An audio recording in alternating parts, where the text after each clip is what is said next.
And then this book, Wild Dark Shore, is a book about fear, specifically about the fear of raising children in a collapsing world, in an unsafe place, and what our responsibilities are towards them. I'm Nathan Maharaj. This is Kobo in Conversation. My guest is the novelist Charlotte McConaghy. Her latest book is Wild Dark Shore. It's the story of the Salt family, stewards of a vast seed bank on a remote island that's in danger of being washed over by rising sea levels. As they're making hard decisions about what can be saved in the course of their evacuation, a vicious storm tears across the island and leaves a woman washed up on the shore. And she's alive. Charlotte McConaghy, welcome to Kobo. Thank you so much for having me. Let's get situated geographically first, if you don't mind. This island, Shearwater, where is it set in the world? Where is it positioned? So it's halfway between Tasmania and Antarctica, right down the middle of the ocean. It's many, many, many, many hundreds of kilometers away from any land. So it's extremely remote. And I actually based it on a real island called Macquarie Island, which is down there in that exact spot. Is Macquarie Island the location of a vast seed bank? It's actually not, and Okay. which is one of the reasons why I decided to fictionalize and sort of have my own version of this island. Macquarie is an incredible place. It is so beautiful and fascinating and strange. It currently only houses a research base and millions of birds and beautiful, beautiful wildlife and kind of really rich flora as well. So it's an incredible place. But I decided the original sort of inspiration for having a seed bank there was I had been reading about the global seed vault on Svalbard, which is up in the very north of the world, buried deep in the ice. And this vault was designed to house the world's seeds. So every country in the world can send their agricultural seeds there and for them to be protected in case they need them in a future sort of disaster situation. Mhm. Um, and this vault is meant to be uh, it's meant to withstand anything that the world can throw at it and survive long into the future. But the Mhm. only thing they didn't sort of foresee happening when they built this vault was that the temperatures would rise enough to melt the permafrost. So it started to flood. And that kind of immediately got me thinking about, you know, the the big question of what you would choose to save if you had that choice. So I decided to bring a seed vault down to my fictional version of Macquarie, Shearwater, and fill it not just with agricultural seeds, but with all of the world's seeds, with the most kind of rich biodiverse, with the strange, the unusual, all the things that humans don't necessarily need for our survival. And I asked my characters to save only half from rising sea levels. Can you tell us about? I want to talk about some characters. I'd like to start with the Salt family, beginning with Dominic, Dominic, the father of the family. Tell us kind of who he is and what's he going through when we meet him. Yeah, so he is a single father of his three beautiful children. Um, he brought his kids to Shearwater 8 years ago. They arrived on the island when his youngest was only a baby, and I think he's come here as a way of escaping his grief over the Mhm. death of his wife. So he's deeply troubled by this grief and this kind of pain that he's feeling, and he's come to this place as a way of escaping it. But I think really it's actually just followed him here and sort of trapped him in a way. He's very fixated on the sort of um, ghostly presence of his wife, which, you know, I don't know if she's a real ghost. You might read her as a real ghost, or you might read her as a sort of manifestation of his pain, Hmm. and his inability to kind of move on from her. But in any case, he's here. His job is that he's the caretaker of this research base and the seed vault. So he's tasked with keeping it all running.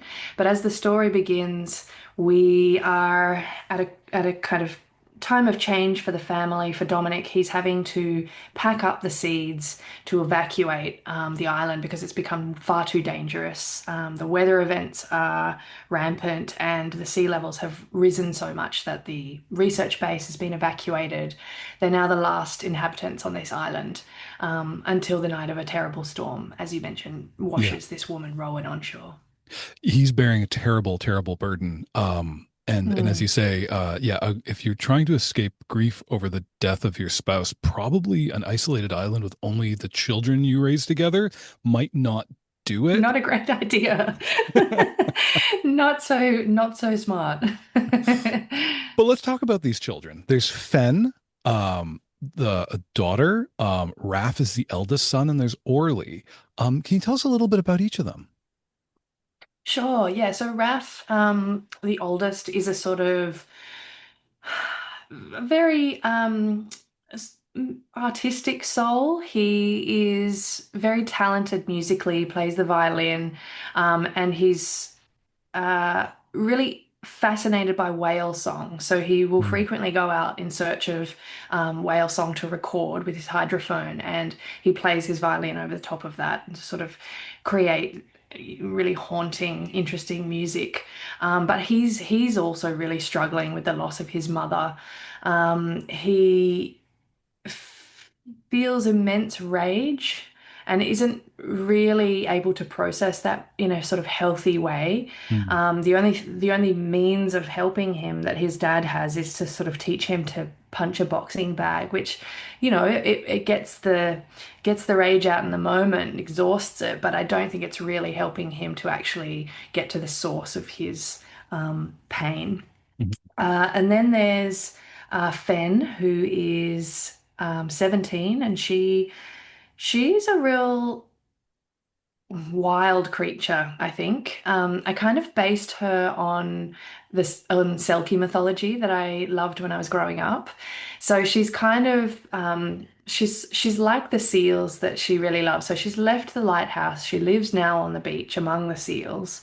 And I really loved the idea that she was sort of trying to explore moving from the body of a child into a woman's body, but she's unsure how to do that. And so the sort of metaphor for her is that she doesn't really feel at home in her human body, feels like she belongs more to the ocean and more to the animals. Um, she loves Shearwater. She sort of delights in the wildness there, but she's also very aware that the isolation of this place is slowly sort of killing them as a family. And then there is Orly, who's the youngest. He's 8, or 9, actually, sorry. And he is precociously smart and incredibly passionate about the seeds in the seed vault.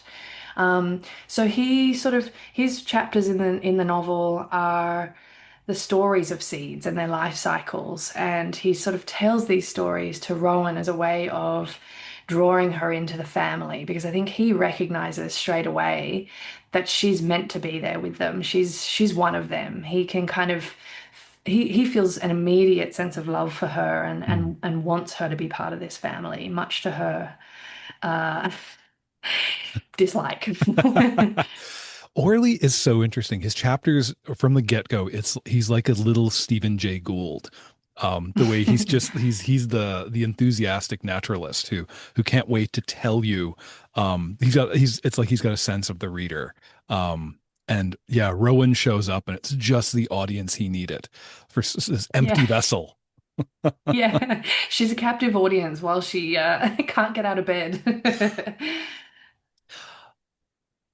Dominic notes that he's seen the coastline around Shearwater changing with the rising tide, but he specifically observes that the reason that they'll lose their home, the whole the thrust of their evacuation is that the island will no longer have anywhere to safely board a boat, which is a really kind of humdrum functional thing Mm. that highlights kind of the fragility of humans. The birds will still be there, the elephant seals will still be there, the whales will swim in the seas beyond those coasts, but the humans, they've got to go, because if the humans can't build a dock for our frail little bodies to get onto one of our magnificent technological feats, then we'll die. Is that feeling of human fragility something that you wanted to nudge the reader towards a little bit? That's a really interesting question. I think in some ways, yeah, the stories of survival in the wild are about that. They are about how fragile we really are. But in a sense, one of the things I really wanted to do was to decenter us a little bit from this conversation that we have about climate change and survival.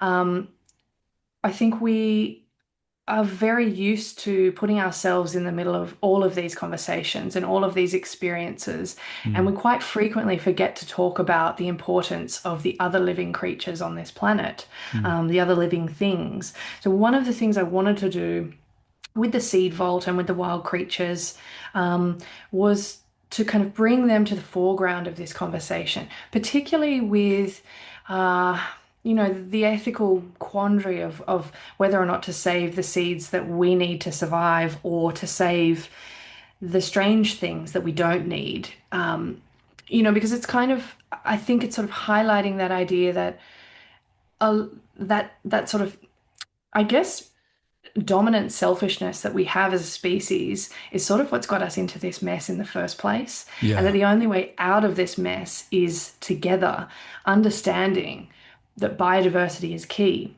And I think there's a line in the story where it's Orly, I think, who says that humans will find a way to survive no matter what. It's the other creatures who need our help. So in a way, it's sort of like, yeah, there's this contradiction in a sense between the robustness of humans in a sort of species sense versus our fragility on an individual level when we're actually out facing these kind of dire situations. Yeah, that's so interesting. You mentioned what Orly said, because I think I passed by that line and kind of dismissed it as a naive 9-year-old thing. I was kind of coming at it from the perspective of, um, we are fragile. We may tip the ecology of the earth such that Homo sapiens can no longer survive. Many other species will go too, but it's been a few billion years, and the earth will find other animals to take our place. Like, we're not so special. Yeah, no, I completely agree with that. We are not special. I don't think that we are in any sense. But probably one of our kind of, yeah, potentially one of our, we are so intelligent as well that we are going to come up with ways to survive without the wilderness. And that's Yeah, what frightens me. I yeah. can't imagine living on this planet without these sort of wild spaces and creatures anymore. I think we could find a way to do it, and I don't know why anyone would want to. Yeah, well, that's the other thing Orley says that you were talking about was that he's kind of rejecting that whole utilitarian argument for what to save it because it's useful to us, and then this other thing, dismiss it because it's not. And it's an interesting perspective for a child to have, because it reads true to him. It his little mind, it coheres from what we know of his character. It's not too big a thought for him, because it is very elegant, but it's also, there's a wisdom in there that he may not even realize in his mere 9 years, which is that we are always discovering. That's one of the things we do as humans, is we discover utility where it wasn't before. So we truly Yeah. can't spare anything, because it is all, even the utilitarian argument doesn't let us toss any of those seeds aside. It is confounding.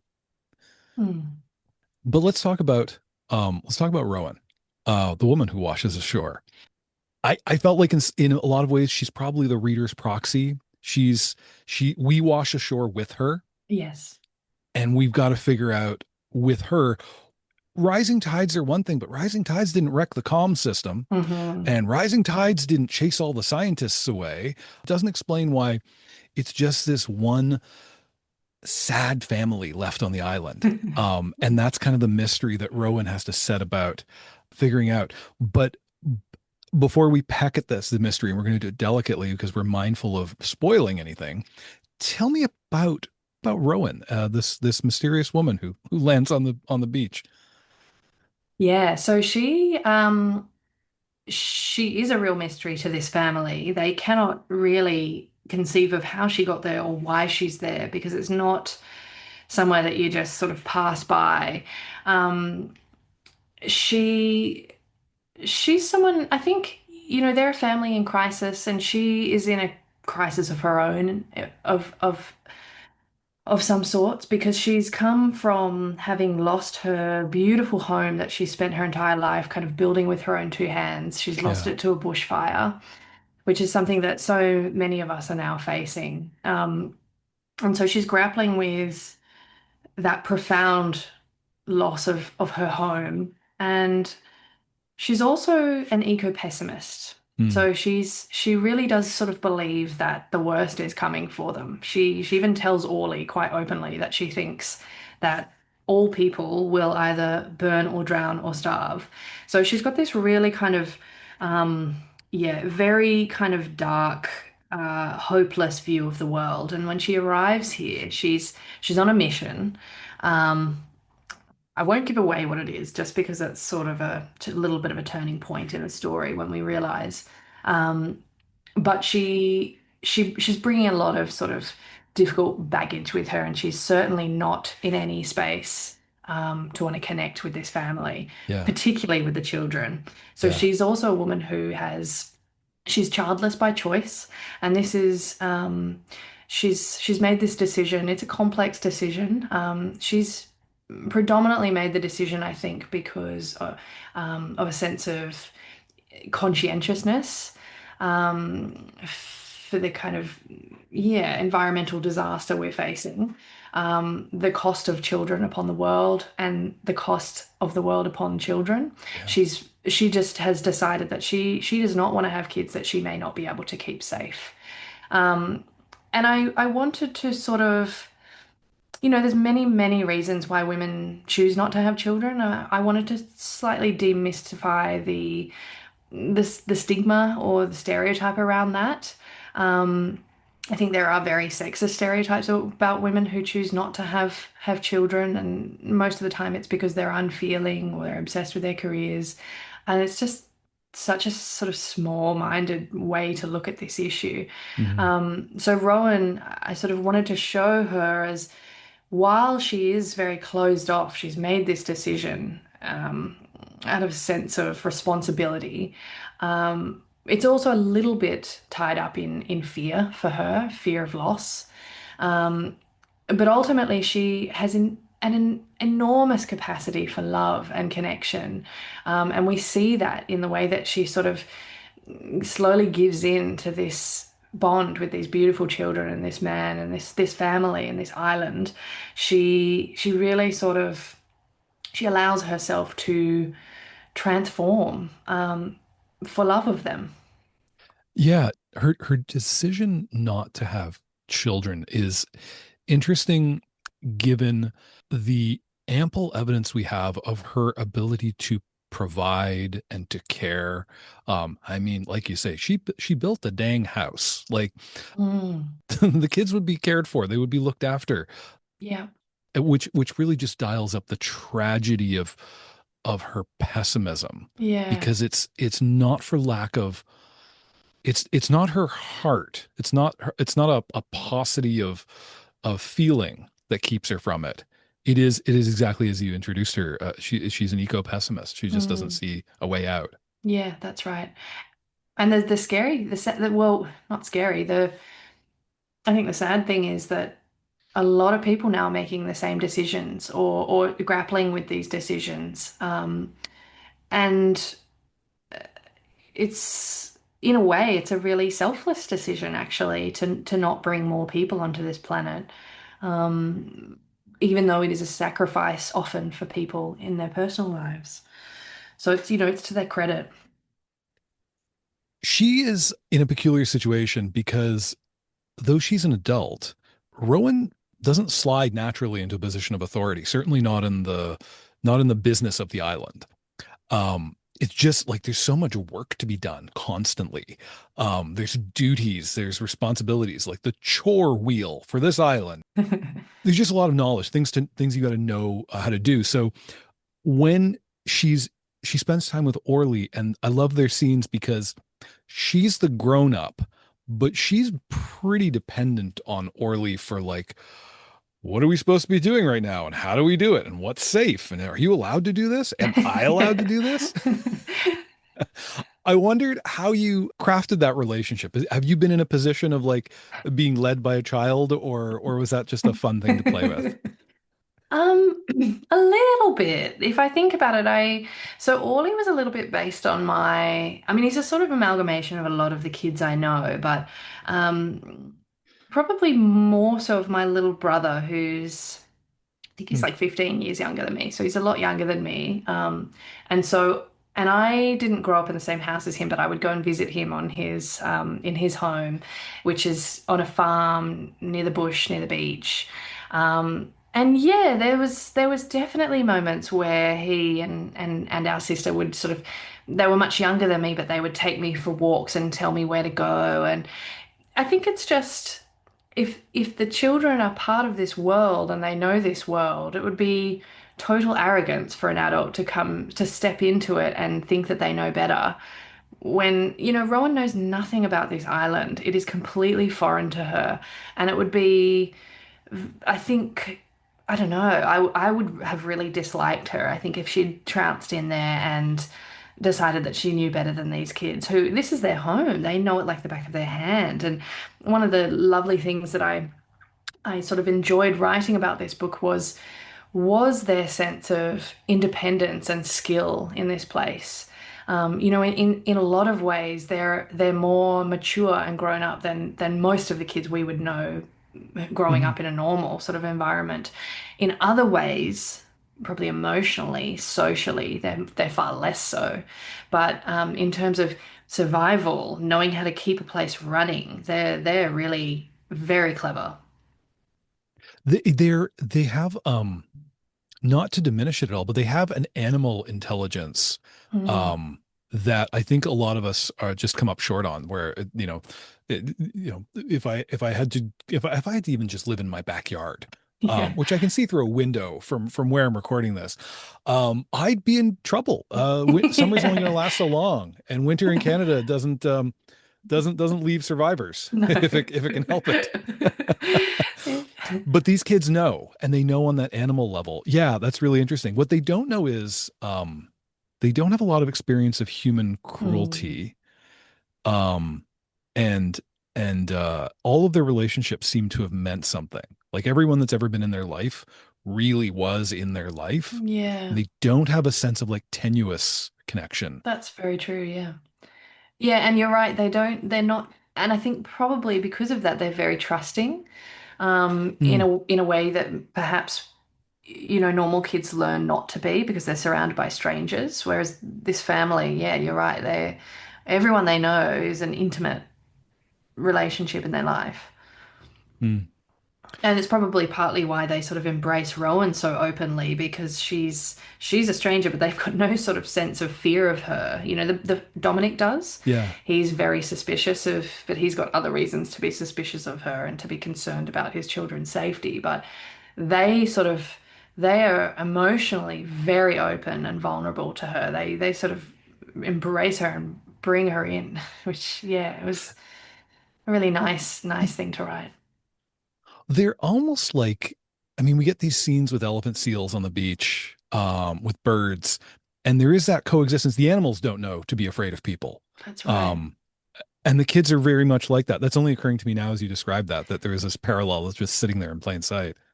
Yeah, and that's the amazing thing about the real Macquarie Island is that it's actually like there. I remember stepping onto the black sand of the beach and being hit with a wall of sound. It was millions of seabirds and penguins everywhere, and they waddle up and look into your eyes to say hello. And then there's baby elephant seals who flop over to sniff your boots. It is so untouched and wild. And honestly, I did not know that there were places like that that still exist where the animals are so unafraid. It struck me Yeah. incredibly profoundly. And the other kind of thing to note about this place is that, in a way, it's a bit of a miracle that it is like that because uh, not so long ago, during the 1800s, the island was a target for oil exploitation. So the sealers and the whalers would go down there and wipe these animals out in droves. They decimated an entire population of fur seal. They nearly destroyed all of the penguins. And there's a sense that that actually still really lingers in the air there. There's a hauntedness about the place. So in a Yeah. way, it's an incredible triumph that it is now filled with bursting life, you know? Yeah. In the backstory of this book, as the story unfolds, as we learn what has come before, there are dramatic scenes, and we get them through the Salt children telling us what's come, what's transpired, and Dominic narrating things. There's a lot. It's a rich timeline.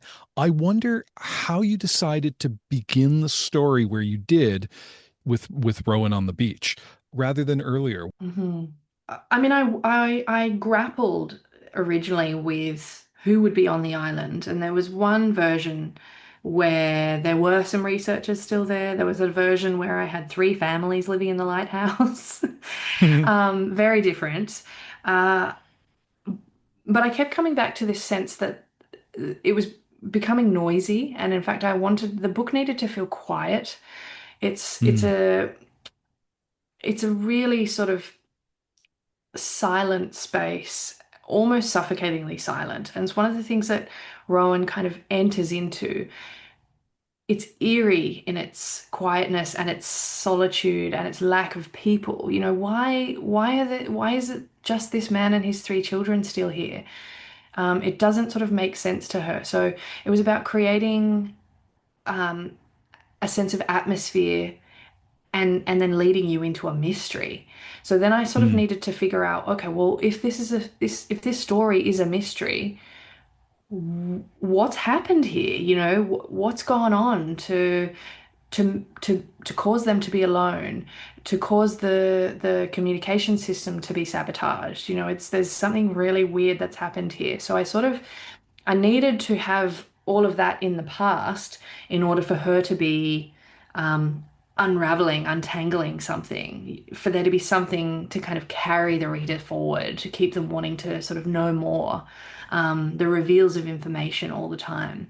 And as I sort mhm. of was untangling this, it's kind of retro, you know, re-engineering it backward and, you know, coming up with, okay, well, what's going to be an exciting reveal? How can I make that work?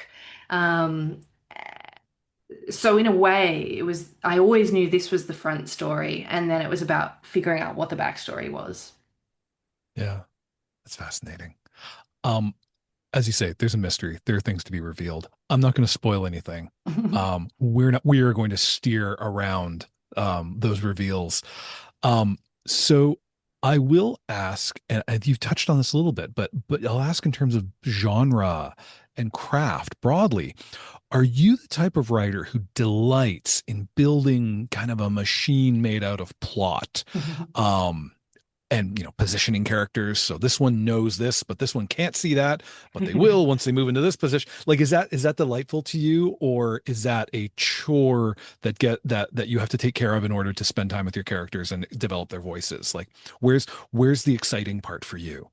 It's, I think I sit smack dab in, I sit right in the middle. Um, Really? yeah, I really, with a mystery, you have to spend time thinking about plot. It's just the only way you can get something that's complex to make sense, to work. So it was important for me to sort of figure out who knows what when. Mm. in order to then, yeah, enjoy the characters. I was constantly kind of moving back and forth. I would be doing a bit of planning the plot, and then I would step out and, okay, how does my character service that plot? How does the plot service my character? Um, who are they? What do they believe? You know, what are they learning about the world and about themselves as they journey through this story? I love spending, character is so wonderful. It is such a joy to kind of sink down into your characters. But there's also real pleasure in the plot being so alive that it allows your characters to sort of react and reveal themselves. Mm. I think I like all of it. Probably stick with this writing thing. It sounds like you really enjoy it. I do. As you said, there is a creeping, I think you said eerie tone. I wrote creeping and unsettling Mhm. throughout the book. I wondered if there might have been something you were doing with perspective. And this is a very nerdy, like literary question here. But I noticed that Rowan and Dominic narrate in the first person in their chapters.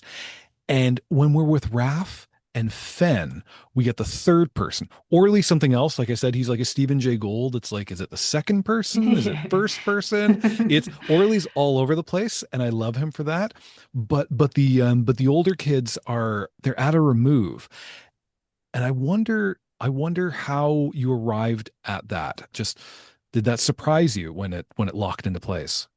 Yeah, it was certainly not, it's nothing particularly clever. It was just me experimenting. So Mm, I started writing the novel and I was really struggling with all of these decisions, whose story it was, what the point of view was.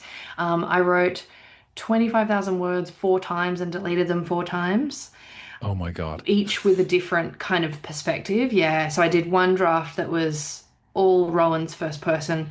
I did one draft that was all third person with everyone. Um, and they neither of them felt quite right. In Rowan's one, I was really, it, I needed the other characters. I needed to get inside their heads. I Uh, needed to be able to move to their points of view in order to create dramatic tension, dramatic irony, all mm, the things that you really need in a good mystery. Um, but then when I switched to third person with everyone, I really missed the intimacy of the first that I'd mm, had with Rowan. So it was an experiment. I decided to try a draft where she and Dom, who I was sort of presenting as the main characters, would be in first, and then we would get to kind of explore the kids. Yeah, not quite as close, but still with some intimacy in third. And it just actually felt right. It felt like it was texturally right. It felt like suddenly the pacing was working. Um, it I didn't want you to sort of feel jarred moving between them. That was one of my mm. concerns. But I don't know. I think overall it just kind of felt like it was coming to life a little bit for me and Yeah. finally felt like I could sort of keep writing.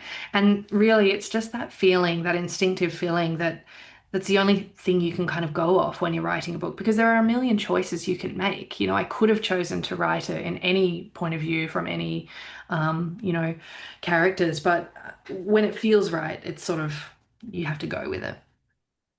Well, it occurs to me, had you written Dominic in the third person, it would have felt like Wuthering Heights. He just would have been a Heathcliff character. Yeah. Um, Yeah. just, in the dunes instead of the moors or something, like Yeah, yeah. yeah, totally. I definitely wanted you to know Dominic, because he was such an important, yeah, I sort of look at it as dual protagonist in a way. Yeah, yeah. Now, you said many times you view this book as a mystery, which I find fascinating because I am generally not a fan of mysteries. Oh, interesting. I like characters and I like voice, and that's what keeps me going. I kind of don't care who done it, and I don't care what happened. Oh, Um, interesting. but I want to be with characters. Like I Yeah. want to. I love that, and if I want to be with them enough, then I'll care about what they care about. Yeah. I just find it so interesting that you talk about this book as a mystery. And so I read that the genre stuff, mystery, suspense, romance, these are really important to you. They're important to you. I think you described them as being cornerstones of writing. Oh my God, when did I say that? You said it to the American Booksellers Association. No memory of that. I'm not calling you out on this. I think I just wanted to ask you about genre, about um, bringing in these, I'm not sure tropes is quite it, but pulling in these traditions into your work. I actually don't think about genre when I'm writing. It's not something that, it's certainly not something that I would ever think about in terms of following the rules of, which I know is probably not what you're meant to do if you're writing within genres. You are meant to follow those Yeah. rules. But for me, the only thing that sort of guides me through a story is just telling the story that I want to read. So I try to use all the elements of that I enjoy. I love love stories. I Mm, love a good whodunit, but I also love character. I also love voice. You know, they're all incredibly important to me. And so I think I try to write things that draw from all of it, so that you do have a propulsive story leading you through, but you also have rich characters that feel really real and a world, a setting that sort of feels quite alive. Yeah, so I mean, genre is very important, of course. mm. And maybe I like to kind of use elements of genres to bring my sort of weird hybrid things to life. Yeah. Well, I mean, as you said, to write the book that you would want to read, are you much of a genre reader? Um, I try to read quite broadly. I try to read bits and pieces from all genres. I would say predominantly I read fiction. I read, as Yeah. you know, that would be my kind of main one that I like. But yeah, I definitely dabble into romance. I definitely dabble into thrillers. I Yeah. love some fantasy every now and then. Um, just like to try and, not confine myself to yeah, and also there's such a rich kind of world of stories about the natural world now and climate change, and this is kind of emerging as Yeah. this new space. Which in one way is sort of quite sad and depressing, and in another way it's great that people are taking this up and writing about it as a means of kind of communicating around it. Yeah, and I'm obligated to mention the lovely listicle you made for the Kobo blog, Oh yes. with books about parenthood, mostly under the duress of climate change. But there's a Hmm. couple of angles you took in there that was really just about really parenthood at the frontier of catastrophe. Yeah, yeah. And it's lovely. Yeah, your previous two novels, Migrations and Once There Were Wolves, they also deal in themes of ecological collapse, calamity. Can you tell me how you got your arms around these themes in the first place? You know, back as you were writing Migrations, how did you see yourself tackling these subjects? Did you know it was going to sprawl over several novels? No, oh my goodness, no. I had no idea that I was about to emerge into this completely new space for myself. It was not a sort of conscious decision. I I grew up writing big epic fantasy books for kids, for teenagers. Hmm. Um, I Migrations was my first kind of adult literary novel that explored the natural world, and I found myself. I, I was exploring my place in the world, I think, in a way. I had gone traveling to try and sort of find my heritage, my roots, um, get a sense of maybe where I belonged or where my family had come from. So there's a lot of exploring in there, and I found myself feeling much more connected to nature than I had in a while, having come from living in a city, and I was Hmm. out in the wild and just sort of felt really alive for the first time. And so I realized I wanted to write not about escaping the real world, but sort of submerging myself in a different way. But I found that I couldn't really write about the natural world without also writing about what was happening to it. So Mm. it sort of, yeah, it just sort of came slowly to me. Even that book, Migrations, is it's set in a kind of very near future during the peak of the extinction crisis. Species loss has sort of really come to a head, and I actually didn't even realize that that's what I was writing about until halfway through a draft of that novel. When I sort of read this article about how quickly we're barreling towards a world without animals, and it changed my life, that article. It completely kind of crystallized what I cared about and what felt urgent and important to me. And so I realized that book, that is a story about a woman following a bird, but it's set within this time where we're having to say goodbye to all of our animals, and the grief of that, the loneliness of that. Um, and that it's sort of it struck a chord, as we Hmm. it almost didn't. It almost didn't get picked up. A lot of the editors came back saying, it's too quiet. This is not the conversation we're having. Um, Yeah. Funnily enough, it actually was. It was just the start of a sort of wave that hit. And thankfully, there was one editor who kind of saw that actually this had something to say that we were about to start sort of really talking about. And it's not to say that, certainly by no means the first book about climate change, but it wasn't as much of a conversation at that time, some those years ago. And then it just really, yeah, it did. It struck a chord. It rode that wave. And so it felt really natural for me to sort of keep reading in that space, keep researching in that space.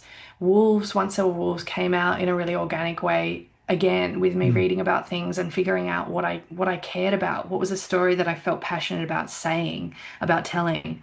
Um, and it's funny, I think I mean, I went into Wild Duck Shore thinking I'm definitely not going to write about climate change again, and wound up here and once again. And it's obviously something that I do have a preoccupation with the Yeah. wilderness, not only beyond us, but also within us.